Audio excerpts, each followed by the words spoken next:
প্রতিষ্ঠানের গুলশান কার্যালয়ে সংলাপে বসে দুটি দল।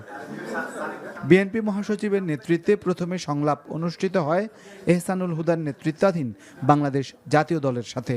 পরে ইসলামিক পার্টির মহাসচিব আবুল কাশেমের নেতৃত্বে দলটির প্রতিনিধিরা সংলাপে অংশ নেয় বিএনপির সাথে।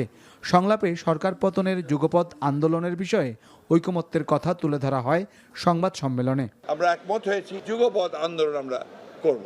আমরা দিবা স্বপ্ন দেখি না, আমরা স্বপ্ন দেখি একটা গণতান্ত্রিক বাংলাদেশে। আজ পর্যন্ত আওয়ামী লীগের কোনো কথা তারা কি রাখতে পেরেছে? রাখতে পারেনি, কারণ তারা বিশ্বাসই করে যে যা বলবো তা করব না।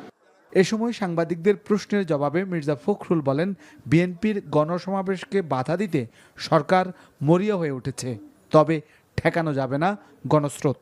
এতটুকু প্রভাব পড়বে না। আপনারা দেখেছেন, ময়মনসিংহে দেখেছেন যে কিভাবে মানুষ এসছে, ট্রলারে করে, নৌকায় করে, বিভিন্নভাবে একইভাবে দেখে হেঁটে ঠেকাতে পারেনি। আপনারা ছিলেন সবাই, প্রতিরোধ করতে পারে নাই।